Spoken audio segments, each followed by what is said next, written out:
Olá, olá, olá. Tá indo? Toda vez isso. Olá.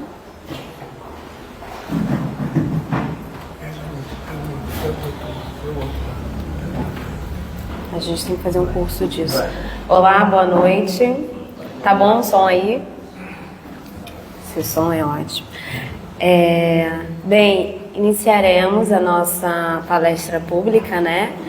Que no horário combinado com a espiritualidade que prepara esse ambiente aqui para essa troca, esse estudo.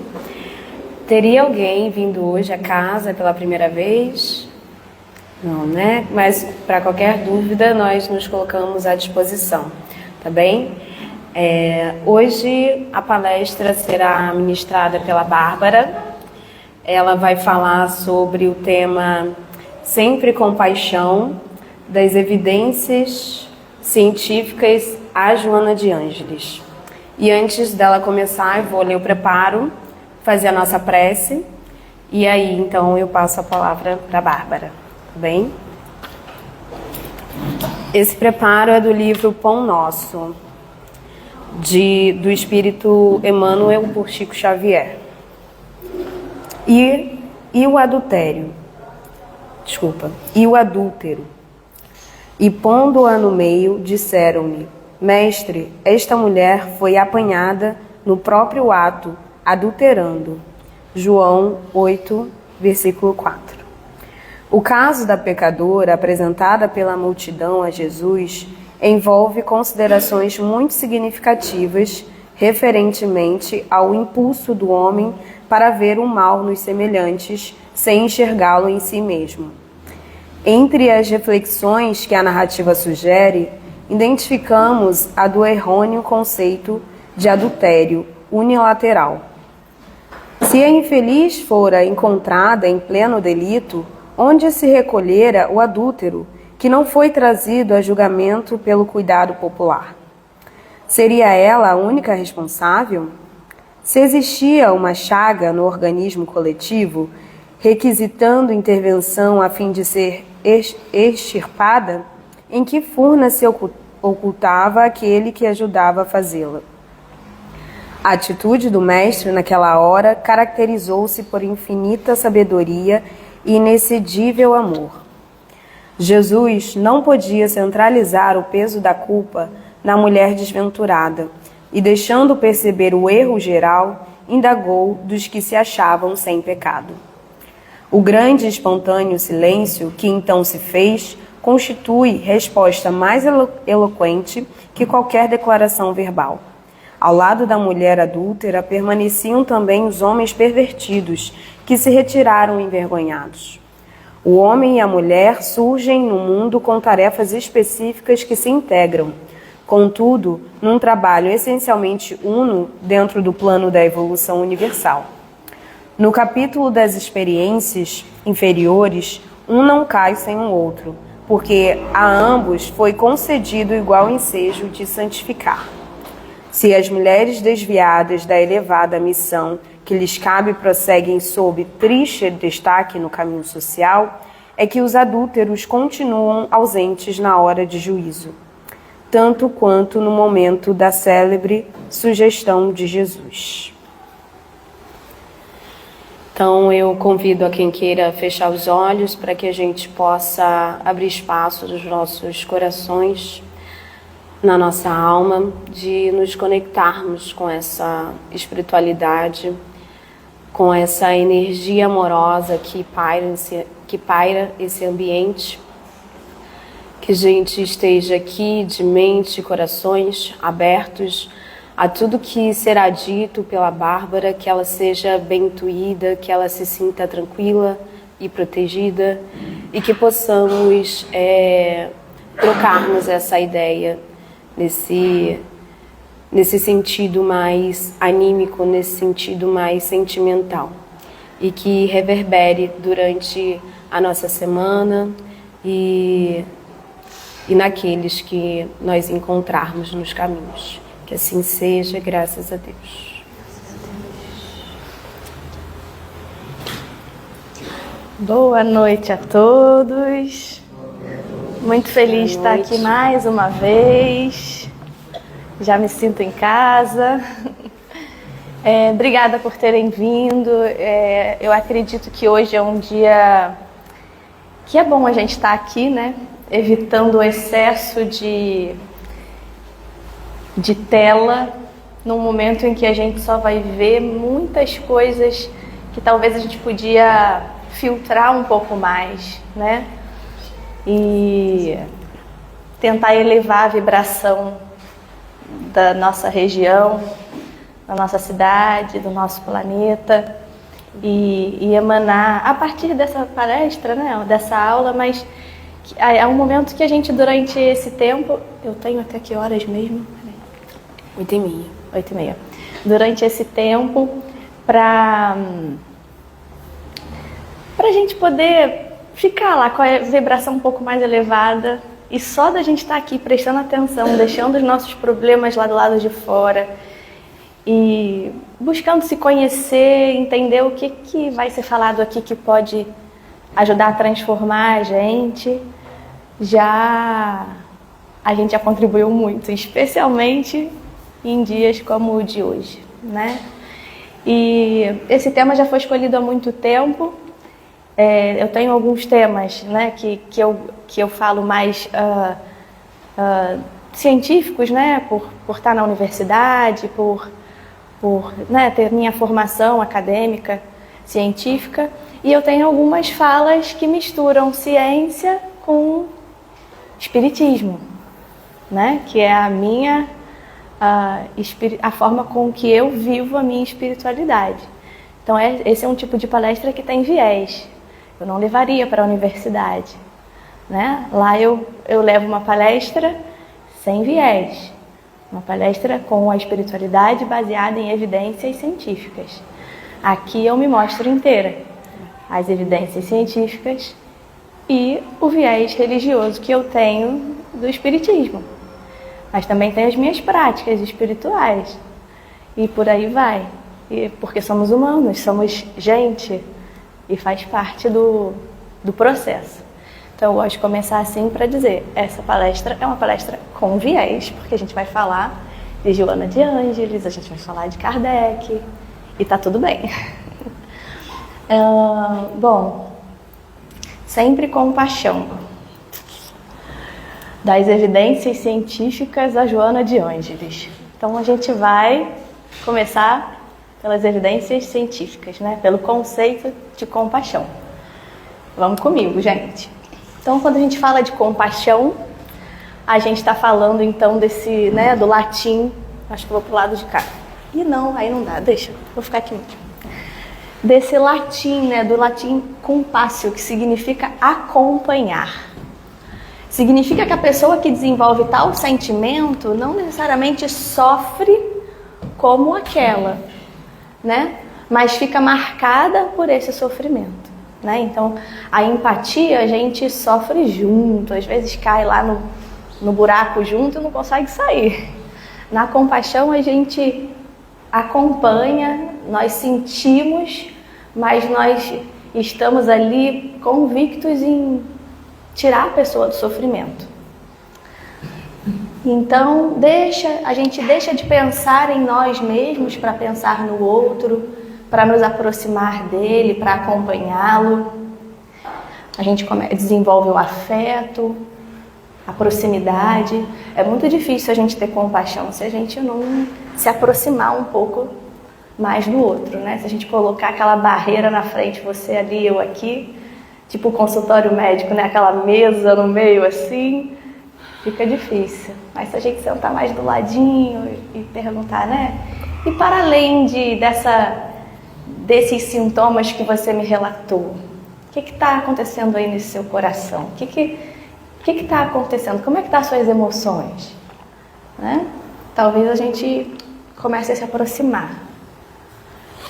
Tão fundamental que está presente em todas as religiões. Então isso é muito interessante, né?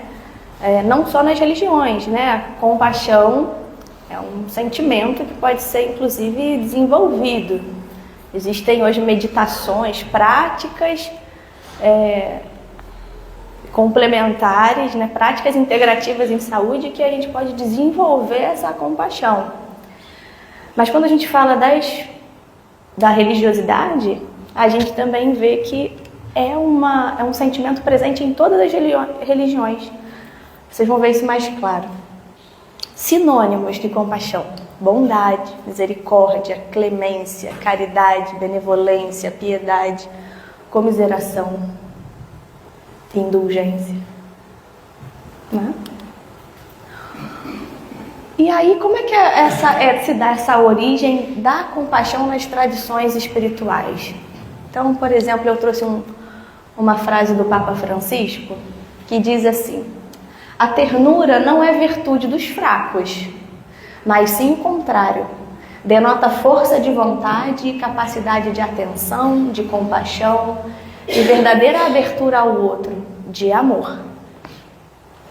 As ideias que sustentam esse conceito de compaixão, elas foram compartilhadas por todas as religiões. Então, teve uma reunião que reuniu, né, o segundo Parlamento Mundial das Religiões, em 93, onde foi lida uma declaração ética global. E aí, então, juntaram todos os representantes religiosos.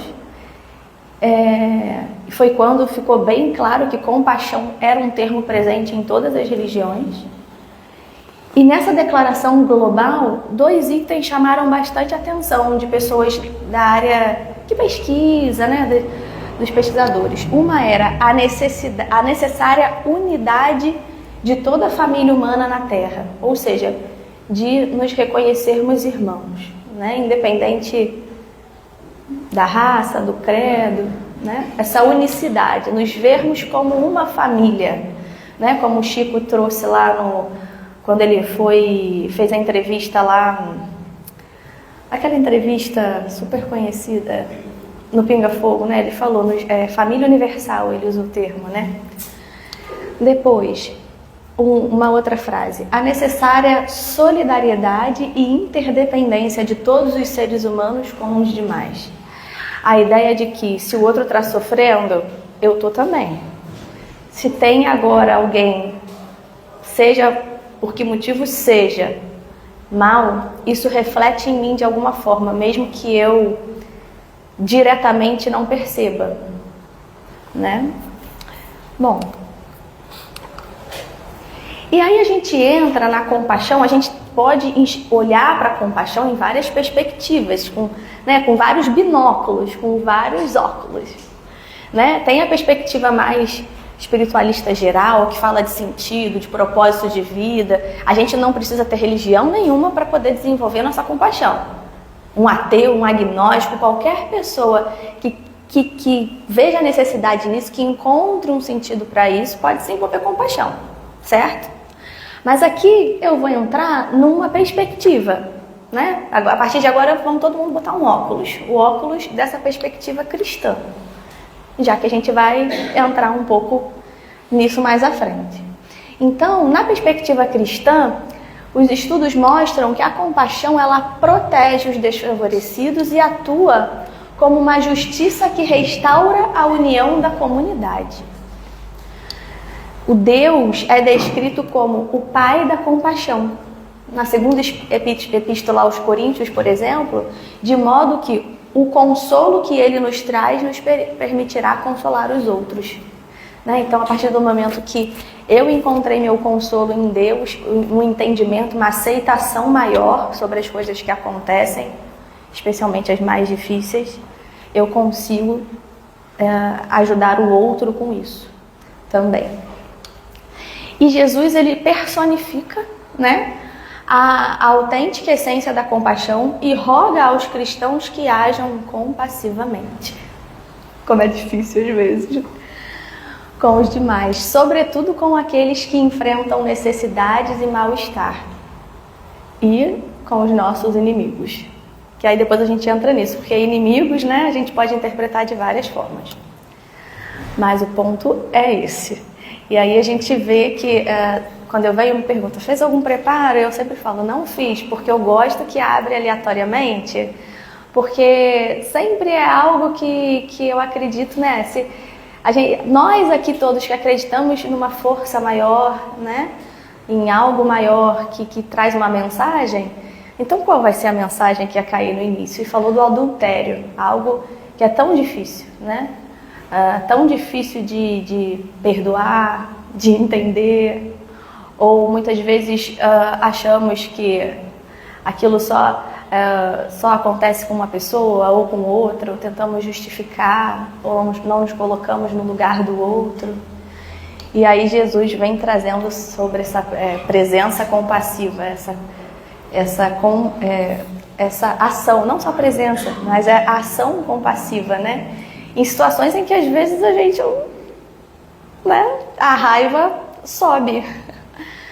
E tudo bem, somos humanos e raiva é uma emoção. O ponto, né, que eu já trouxe aqui em outras falas, em outras aulas, que aí tá lá na rede social para quem quiser assistir, é o que a gente faz com essa emoção que chega até nós. Porque é natural que a gente fique triste, é natural que a gente sinta raiva, porque é uma emoção, é fisiológico, tá? Eu sou professora, dou aula de fisiologia. Então, assim, é fisiológico. Dizer que não sente raiva, que não sente tristeza, você sente. Não negue isso, porque é esse o processo que a gente precisa para entender o que está por trás. Por que eu estou triste? Qual é o meu gatilho? Como eu posso lidar com isso? Se a gente nega, a gente não se permite ir para essa segunda parte, que é o que está por trás, como é que eu posso mudar? Eu estou com raiva, né? Então, o que aconteceu para eu estar com raiva? É genuíno isso, é genuíno. O ponto é o que a gente faz depois disso, né? Que já falamos em outras oportunidades. Então, a gente pode ver que desde o Sermão da Montanha, a parábola do bom samaritano, nós temos, por exemplo, Jesus afirmando: bem-aventurados os misericordiosos, porque alcançarão a misericórdia. Né? Então, se perdoarmos, seremos perdoados. Se formos misericordiosos, alcançaremos a misericórdia. Então, esse ideal de conduta compassiva sempre esteve nas tradições cristãs, que nós seguimos aqui. A autêntica compaixão cristã deve estender-se a todos, inclusive aos inimigos, sem qualquer distinção. Aí você fala assim, mas aquela pessoa é tão difícil, né? E por que é tão difícil? E aí aqui numa tradição cristã espírita, espiritualista, ou uma tradição cristã que acredita que a família, por exemplo, é um núcleo que foi pré-estabelecido antes de você encarnar, que já vem de outras relações, de outras vidas, muitas vezes de muitas vidas. E aquelas pessoas que você convive ali naquele núcleo familiar são exatamente as que você precisa conviver para sair daqui melhor do que entrou. Talvez isso aqui faça mais sentido. Porque às vezes os nossos inimigos ou as pessoas mais difíceis são as que estão realmente dentro da nossa família. E justamente por essa força do núcleo familiar ou da maior dificuldade de você se afastar, é que faça com que você tente compreender quais os caminhos que você precisa ter ou como você lida com seus mecanismos de enfrentamento, que no campo da ciência a gente chama de coping, né, de como você enfrenta as coisas. Você pode fazer. Um dos mecanismos de enfrentamento que existem para lidar com as dificuldades de coping é o religioso e espiritual. Então, dizer assim, é um karma essa pessoa na minha vida, não é um mecanismo de enfrentamento positivo.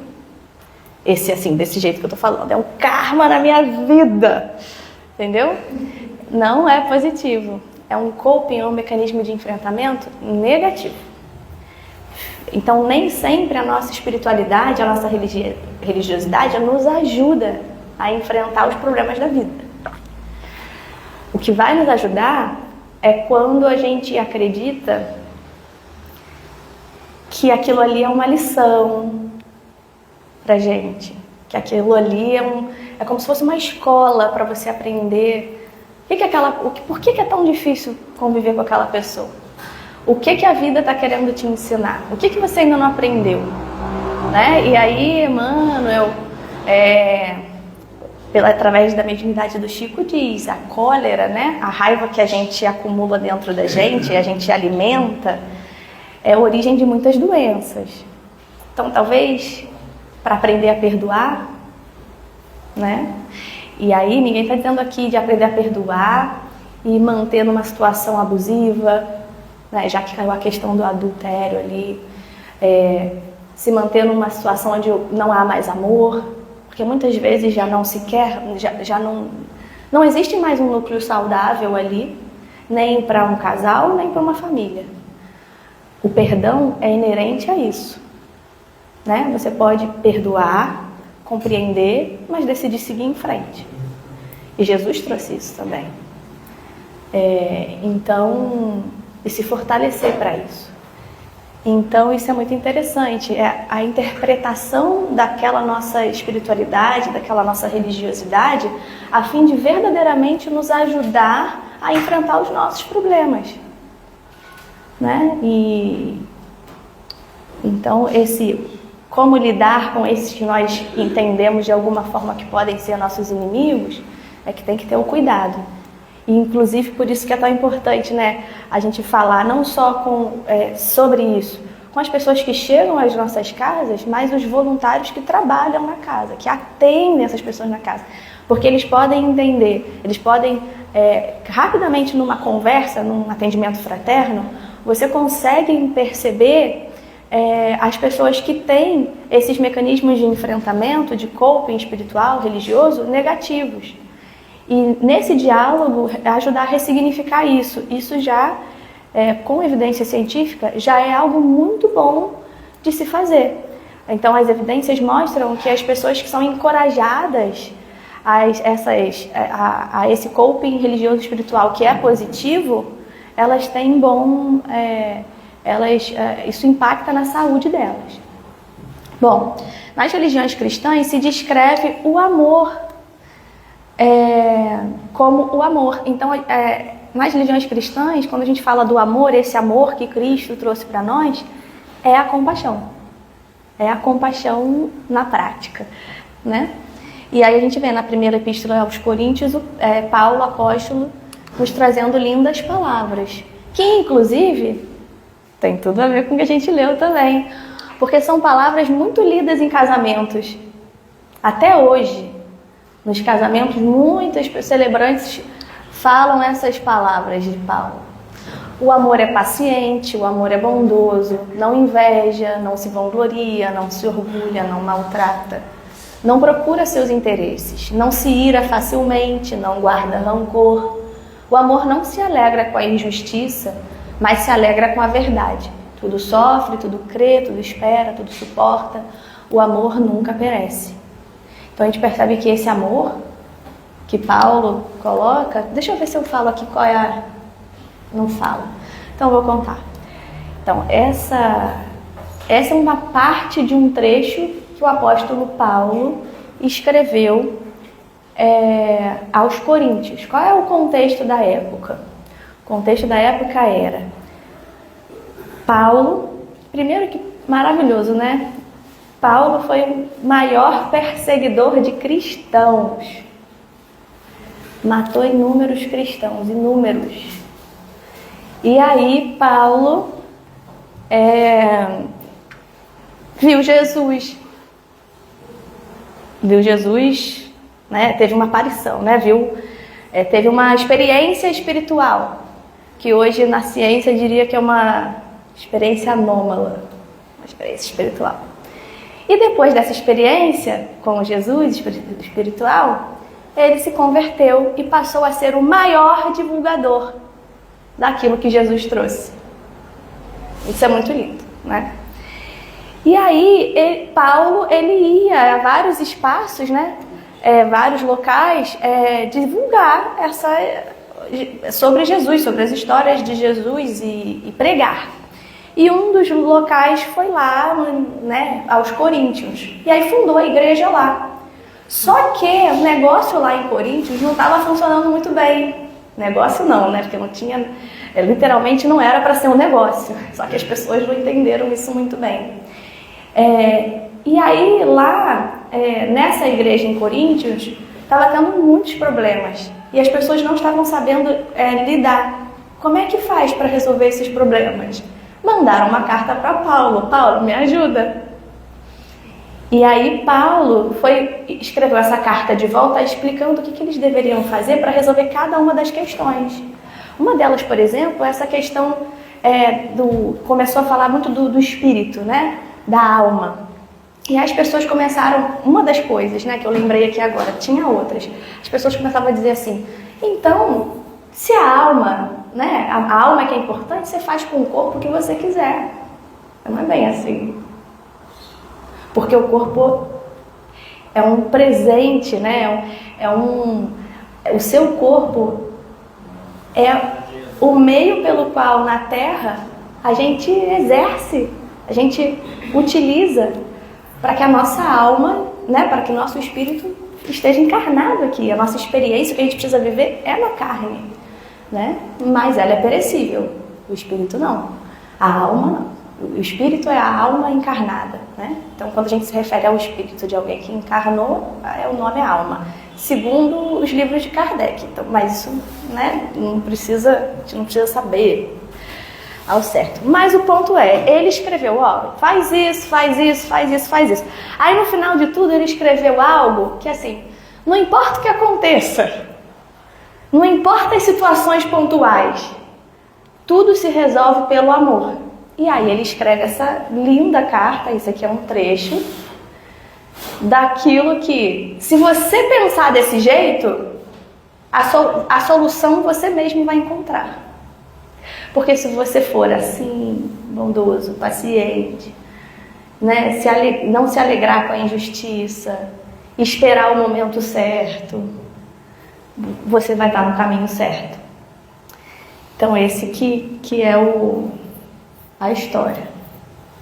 E é uma história linda, vejam, né? Um grande perseguidor de cristãos se converteu e foi à luta, não olhou para trás, não viu as coisas, não ficou se culpando, martirizando com as coisas erradas que fez no passado, porque o passado era o passado e ele foi lá à frente. Depois ele já não é mais o mesmo e passou à frente, né, e seguiu em frente com aquilo que aprendeu. É uma lição, né? Uma grande lição. Nós não podemos mudar o passado, mas o agora e o futuro, né, podemos. Então, o verdadeiro sentido da palavra caridade, também sinônimo de compaixão. Benevolência para com todos, indulgência para com as imperfeições alheias, perdão das ofensas. Ser verdadeiramente bom. O que é ser verdadeiramente bom? Porque é ser bom e ponto, não é? Qual é a tua religião? Ah, mas será que pensa igual a mim? Ah, ser bom é ser bom. Então, não importa a tua religião, ao menos se tem uma, as suas crenças, não importa. O que importa é ser bom.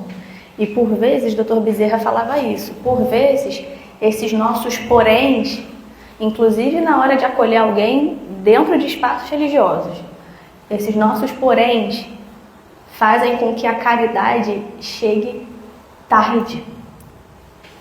Esse que é o ponto.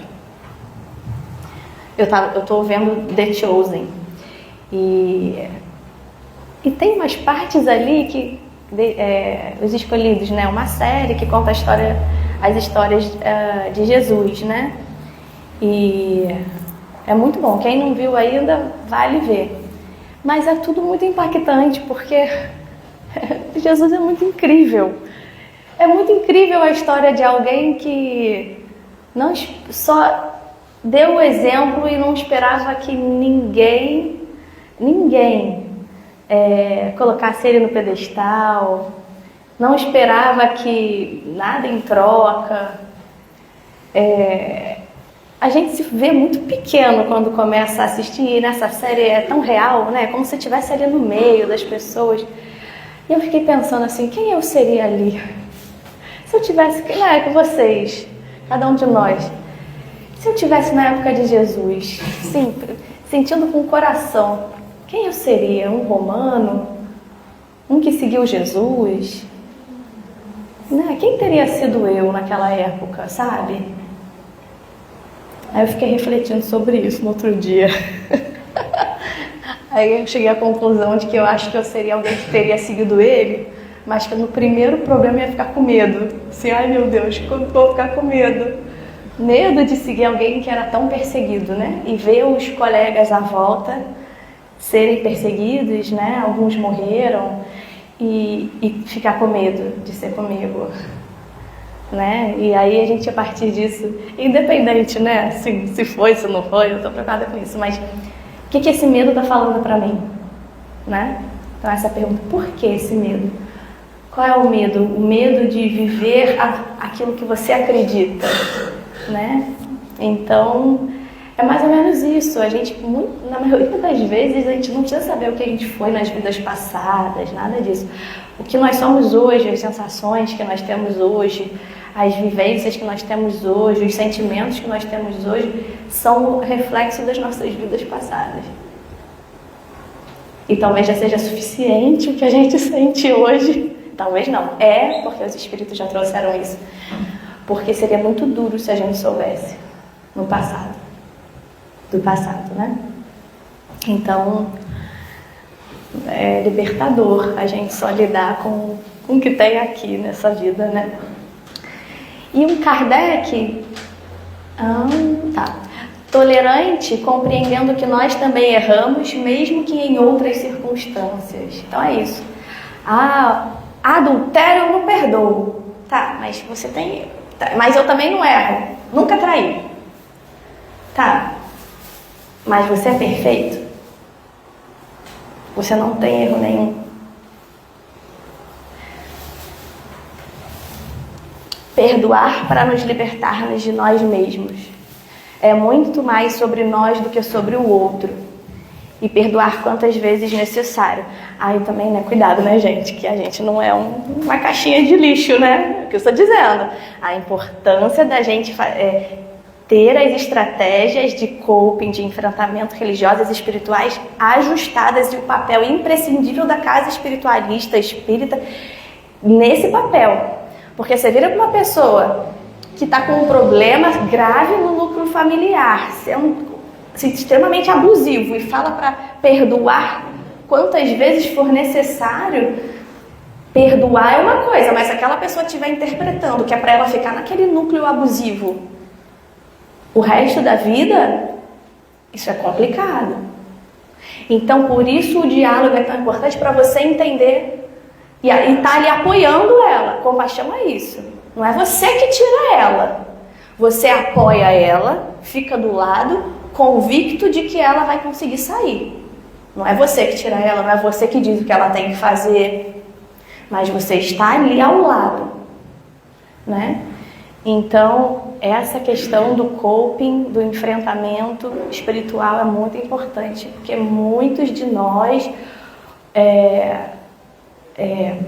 às vezes, utilizamos essas estratégias, né? Gente, a Bíblia já foi usada para justificar matar as pessoas, as guerras, queimar livros. Então, não era, né? Se tudo tivesse sido resolvido, então a gente precisa tomar muito cuidado. O amor e a caridade são um complemento da lei de justiça, porque amar ao próximo é fazer-lhe todo o bem possível que desejaríamos que nos fosse feito. Tal é o sentido das palavras de Jesus: amai-vos uns aos outros como irmãos.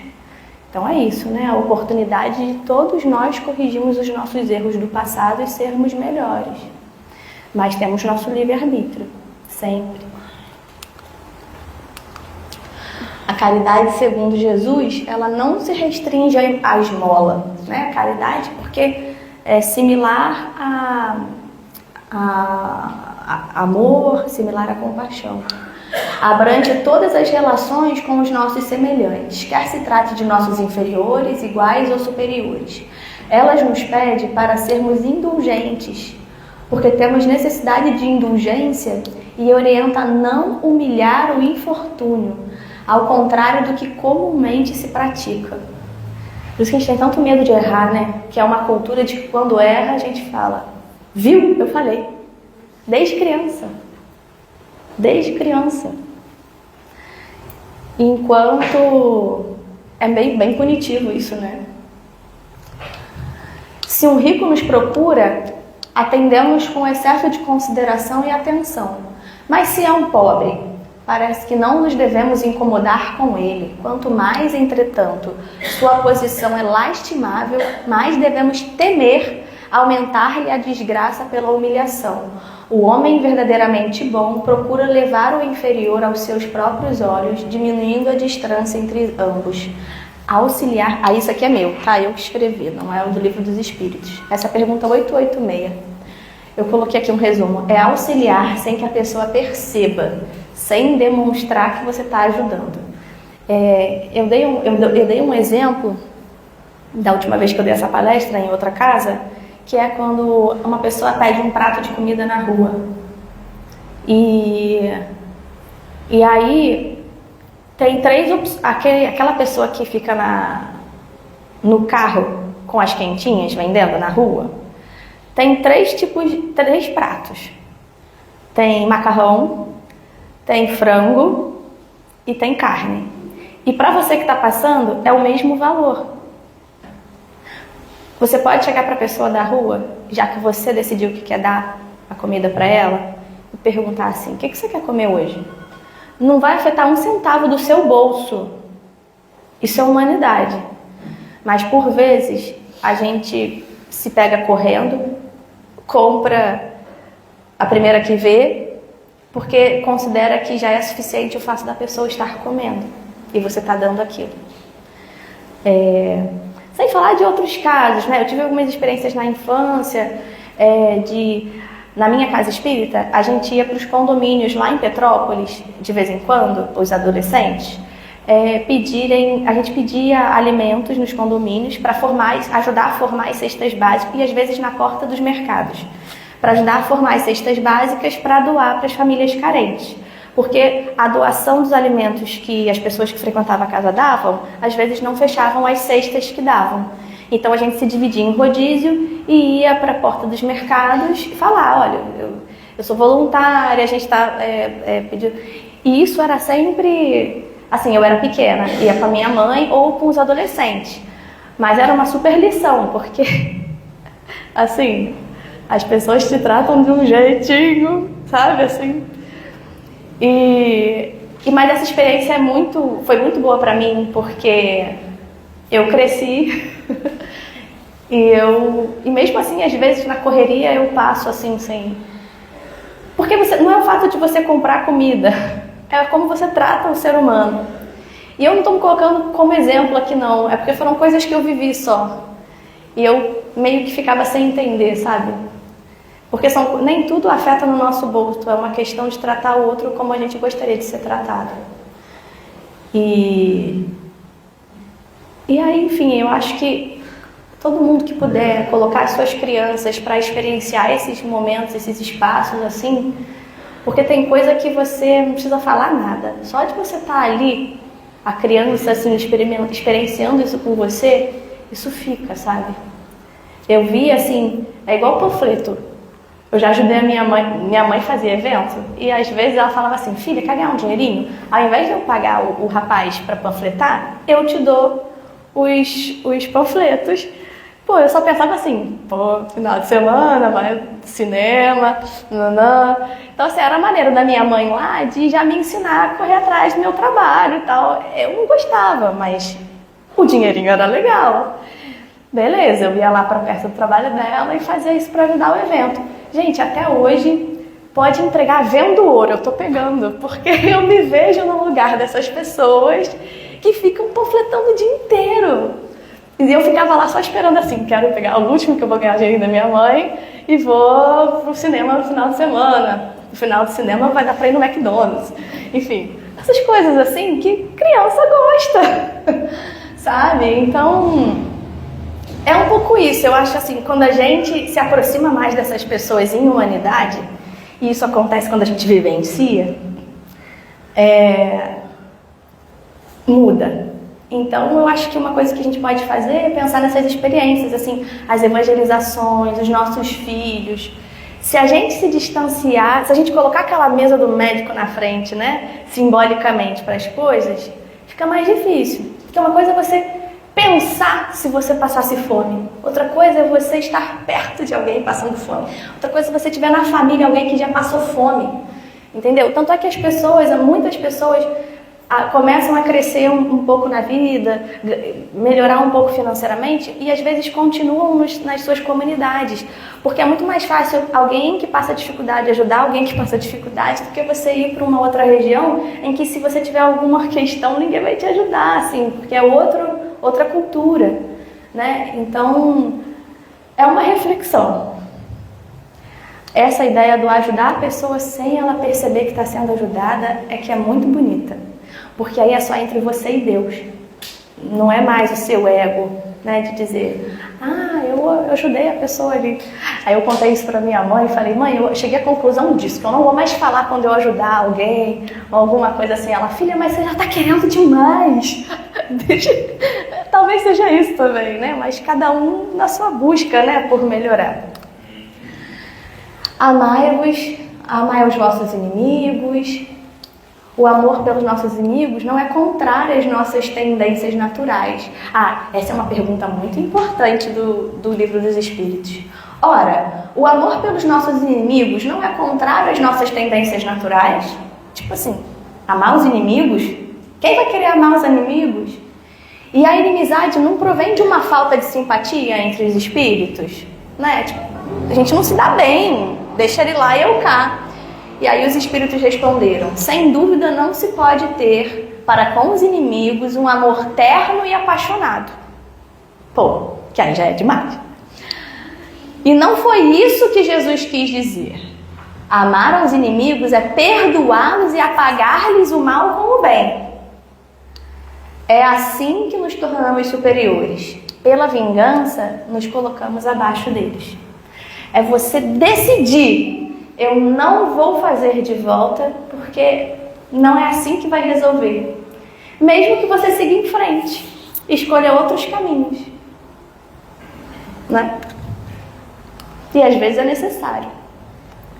Então é muito fácil dar o que sobra dos nossos bolsos, armários, da despensa, dar o que está sobrando. Mas a verdadeira caridade, às vezes, é dar de nós, passando por cima do nosso orgulho, perdoando, da nossa vaidade. E aí, na dúvida, né, o que a gente precisa perguntar é: o que Jesus faria nessa situação? Aí eu dou uma sugestão que também, quando eu era lá da mocidade da minha casa espírita, o mentor da casa dava sugestões. Ele falou, uma prática assim bem materialista, mas que para começar é legal, é ao invés de você doar a roupa que você não usa mais, você seleciona uma coisa boa para doar. Um sapato bom, uma blusa boa, algo que não é tipo, eu não uso mais, sabe? Algo que é demais ali naquele guarda-roupa, mas que você tem dificuldade de se desapegar. Porque às vezes é isso que a gente faz com a vida também, né? Já tá ali só guardado, você tem muita dificuldade de se desapegar, e às vezes o que precisa é isso. Bom, e aí a gente chega em Joana, que foi mentora, né, de Divaldo, e que trouxe tantas coisas pra gente. E aí ela fala sobre compaixão, sempre compaixão, nesse livro Lições para a Felicidade. Ela fala, compaixão é a serena atitude de misericórdia que dulcifica o azedume e suaviza a rebeldia. E a maioria de nós aqui na Terra somos rebeldes, exilados de um outro planeta. Fomos rebeldes demais. E aí ficamos aqui para trabalhar nossa rebeldia. alternando o comportamento para a paz, ao invés de estimular para a guerra sem cartel. Tudo a ver, né? Com o que vem acontecendo nos últimos dias. Revolta.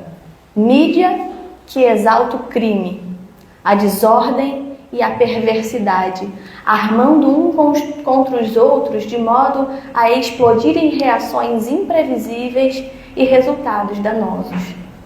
A ciência aliada à tecnologia não conseguiu impedir a loucura hedonista da atualidade. O que é essa loucura hedonista da atualidade? É uma forma de viver marcada pela busca do prazer, que faz as pessoas se arrependerem, se culparem. E é um momento de prazer por dias, anos, às vezes um sentimento de que tudo se perdeu. A compaixão deve dominar os sentimentos em relação a esses infelizes e cruéis indivíduos que roubam a paz e ameaçam a estabilidade emocional e espiritual do planeta. Então, que tal hoje, antes de dormirmos, fazermos uma oração, uma meditação de compaixão por todos da nossa cidade, do nosso planeta? Substituir o ódio pelo silêncio da paz. Água, como diz o Chico, né? Coloca água na boca na hora que você quiser explodir. Aí espera um pouquinho para ver se melhora um pouquinho, para você não se arrepender depois. Ternura da coragem, a ternura da coragem e pela compaixão fraternal, pela esperança. Compaixão para com os perseguidores, os que caluniam e agridem. A compaixão para com eles é a sua dádiva de amor, paz e autoiluminação. Então essa ideia, né, essas tradições budistas, tudo que fala muito sobre a autoiluminação, essa ideia de que você se ilumina se compadecendo pelos perseguidores. É assim, atingir isso é uma busca, né? É uma busca. Mas é só da gente saber que é esse o caminho, por isso que Jesus é tão incrível, que a gente lê lá, a gente fala, ainda não cheguei a isso aqui não. A gente vê lá no The Chosen e tal, falando, Jesus, para que tá, assim, Gente, não tem como. Com certeza eu segui Jesus agora, com certeza no meio do caminho fiquei com medo. Mas enfim, com certeza nada, gente, não sei. Mas é isso. Compaixão com os perseguidores. Jesus mostrou muita coisa. E a gente tem várias práticas. Então vamos lá, né? Falamos isso tudo. E aí, Bárbara, o que é que eu faço antes de sair daqui no dia de hoje? Primeiro, eu acho que depois do passe, de uma oração, você mora aqui perto? Não precisa olhar notícia trágica. Vai dormir na paz, faz uma oração, seja o seu pontinho de luz, tá? Não é a gente fechar os olhos e fingir que não está nada acontecendo, né? Porque somos seres políticos, sociais, mas assim, por hoje já viu o suficiente. Isso é uma prática que você pode desenvolver. A oração, se você gostar de orar. E uma pessoa, eu tenho um amigo lá no trabalho que só fala disso, mas ele não é religioso. Tem meditação, várias meditações que não são religiosas, inclusive a da compaixão. Tem também as religiosas, como a budista, da bondade amorosa. A meditação da compaixão já não é religiosa. São práticas integrativas e complementares da saúde, a meditação. Tem lá no YouTube, se você colocar meditação compassiva, da compaixão, vai achar um monte. Tem para religioso, não religioso. É só a gente buscar. E provavelmente isso não é o que vai chegar na rede social pra gente, ainda mais hoje. A gente vai ter que buscar. Porque a mídia vai trazer o imediatismo do desespero pra gente. Então é por isso que uma outra prática que a gente pode fazer é notificação do celular, ruminar no celular em determinadas horas. Você já sabe que a maioria das notícias são ruins. Antes de dormir, meu amigo, faz tua oração, faz tua meditação, vai dormir em paz. Porque quem é espírita sabe, né? Que o corpo dorme e o espírito desdobra. Para onde você vai? Qual é a energia que você estava ali naquele momento? Né? Se coloque à disposição de Jesus, se eu tiver condições, Jesus, que eu possa ser útil. Mas se você for dormir lá, né? Sair de si mesmo, se doar ao próximo, a nossa casa é um lugar para isso. Reconhecer e tratar como os iguais os menos favorecidos. Olha só as melhoras clínicas. O que as pesquisas mostram? As melhoras clínicas já relatadas na literatura científica após práticas de compaixão. Meditar, pessoas que meditam, que fazem práticas compassivas. Aumento do afeto positivo e diminuição do afeto negativo. Melhora das relações interpessoais, conflitos sociais de casais, da raiva. Manejo dos transtornos psicológicos, né? Aumento do pensamento positivo, promoção de relações interpessoais mais adaptativas, desenvolvimento de uma atitude empática mais funcional em profissionais e em pacientes, né? Então, eu vou pedir para vocês fecharem os olhos, se colocarem numa posição confortável, se possível descruzar as pernas. E eu quero contar uma história para vocês que foi relatada no livro Francisco de Assis, de Miramês.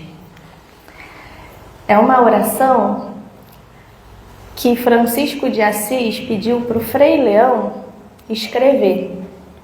E o contexto era o seguinte: Frei Leão voltou lá do Vaticano dizendo que foi recusado, ele não foi recebido pelo Vaticano. E ele estava chateado que o Papa da época, Inocêncio III, não o recebeu. E era importante, porque ele queria levar as questões que Francisco de Assis trazia, tão importantes com relação à população, aos humildes, os mais necessitados, às humanidades. E Frei Leão chega. Imaginem a cena. Frei Leão chega, chateado, dizendo: Papa Inocêncio III não me recebeu. Praticamente me expulsou. E aí? O que eu faço, Francisco? E aí Francisco falou: sentem todos aqui. Chamou os freis que o seguiam e disse: Frei Leão, anota aí a oração que eu vou falar agora. Benditas sejam as dificuldades que nos agridem e fazem pensar. Benditas sejam as horas que gastamos em função do bem eterno. Bendito seja quem nos maltrata à primeira vista e nos ajuda a melhorar. Bendito seja quem não nos conhece e não acredita em nós. Bendito seja quem nos compara com vagabundos e indolentes. Bendito seja a mão que nos nega o cumprimento. Quem nos expulsa como párias ou fanáticos. Quem quer nos esquecer, impaciente. Bendito seja quem nos nega o pão de cada dia. Quem nos ataca por ignorância e covardia. Quem nos experimenta no correr do tempo. Quem nos faz chorar nos caminhos. Quem não agrada no momento, quem exige de nós a perfeição. Benditos sejam os que nos maltratam o coração, porque verdadeiramente são esses, meus filhos, os nossos vigilantes e os que nos ajudam a seguir o Cristo com maior segurança, pois Deus, através deles, nos ajuda na autoeducação, de maneira que fiquem abertas todas as portas para o amor universal, que a gente também pode chamar de compaixão.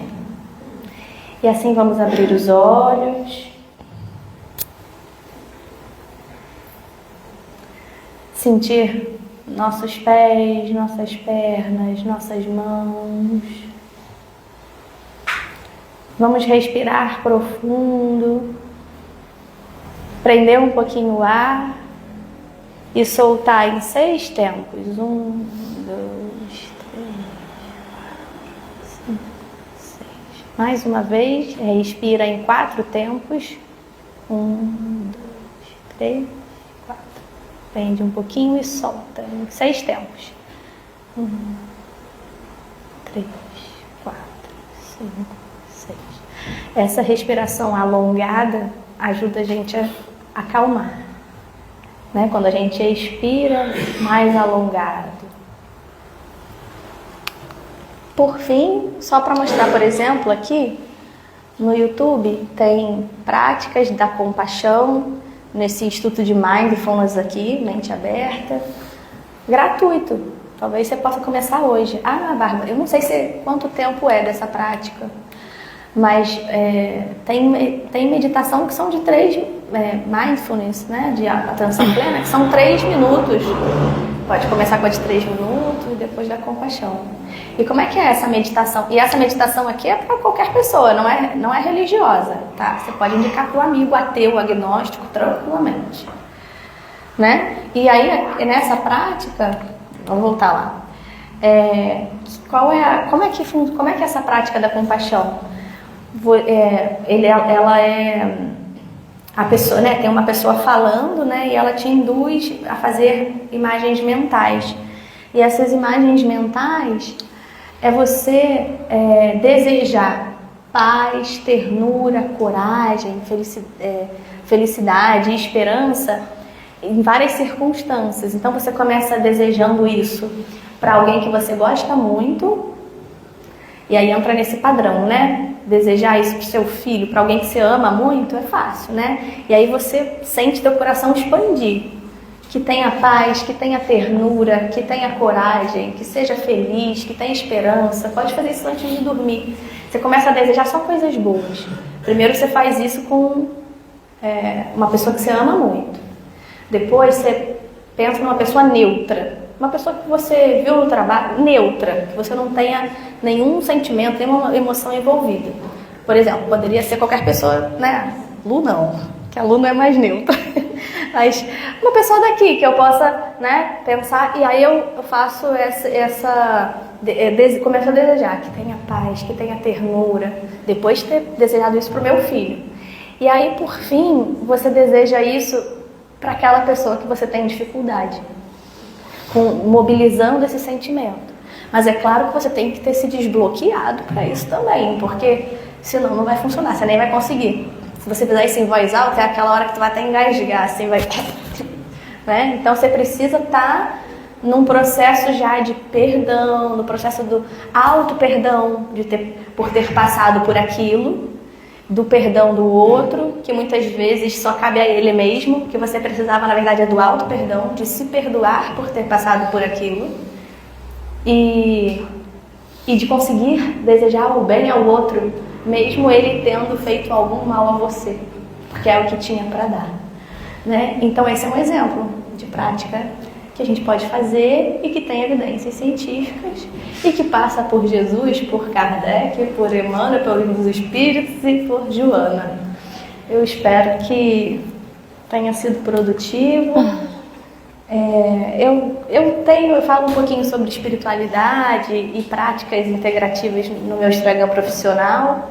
E lá na AME Carioca também, ame.carioca, vocês também podem encontrar, Associação Médico Espírita Carioca, também podem encontrar conteúdo nesse sentido, né? E que podem ter afinidade também.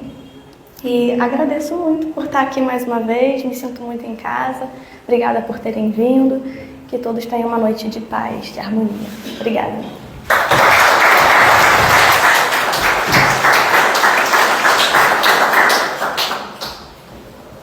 Agradecemos.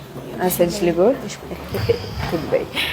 Nós agradecemos demais a Bárbara pela transmissão tão preciosa dos seus estudos, das suas reflexões.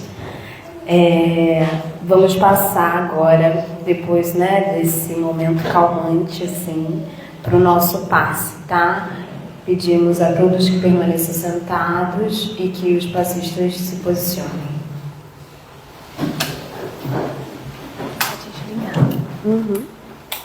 Desligar o projetor. Calma aí. É aqui, ó. Cadê o controle do projetor? Ah, já foi. Não desliguei não, mas eu vou dar uma coisa a mais. Obrigada.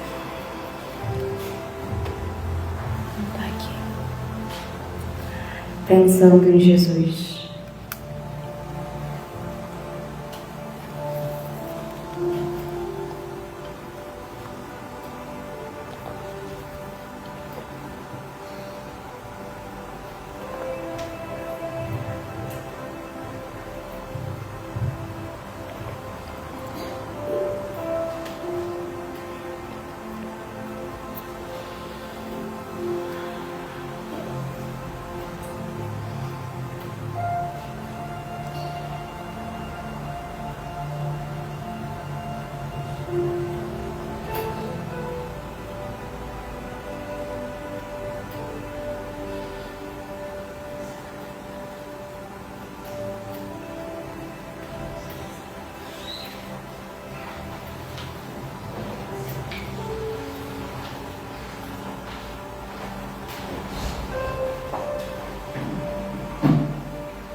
Graças a Deus.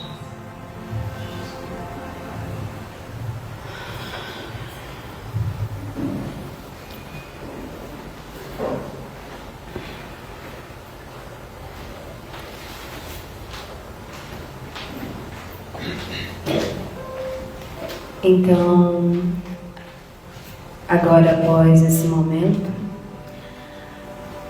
energizados, pacificados, nossos corações, possamos colocar em primeiro plano a nossa gratidão, reconhecendo todas essas energias amorosas que nos envolvem, que possamos nos alimentarmos disso a partir desse espaço, mas como foi entendido hoje no estudo, colocarmos em função do trabalho do amor, envolvendo os nossos companheiros de caminhada, aqueles que amamos e aqueles que se colocam como adversários também. Que Jesus, enquanto nosso mestre e guia, seja a nossa referência de todos os momentos, de todas as situações. Que possamos, aproveitando o ensejo da proposta meditativa, colocarmos aqui na nossa tela mental aqueles e aquelas que nós queremos, desejamos emanar essa energia de amor, de saúde, de paz, que possamos emanar coletivamente para toda a nossa região, para todo o nosso território, e que possamos vibrar sobretudo na fé, que não percamos as nossas esperanças, porque o amor, como nos disse Jesus, cobre uma multidão de pecados. Que assim seja, graças a Deus.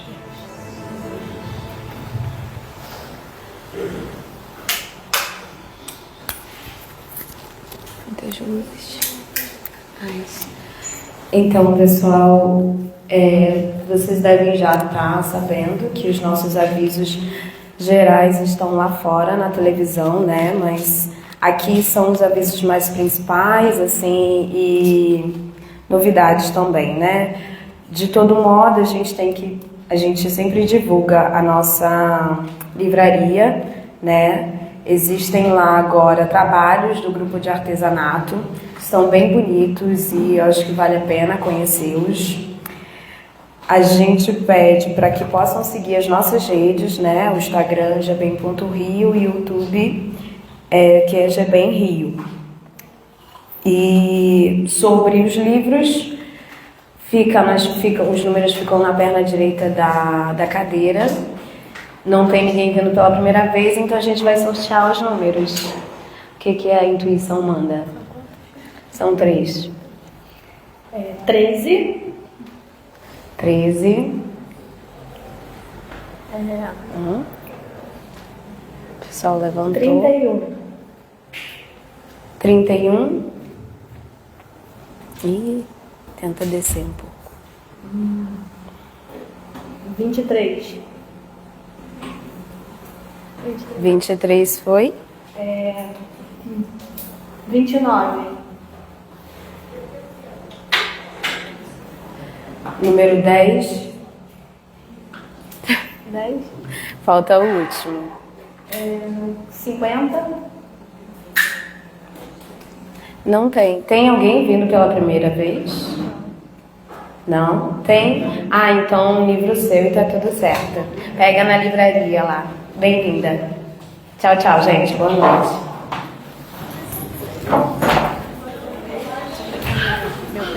Claro, deixa eu agitar. Você foi muito boa botando, porque sumiu o controle, né? Eu botei numa mais escurinha, né? Ficou ótimo. Boa ideia. Ah, tem que fechar, né?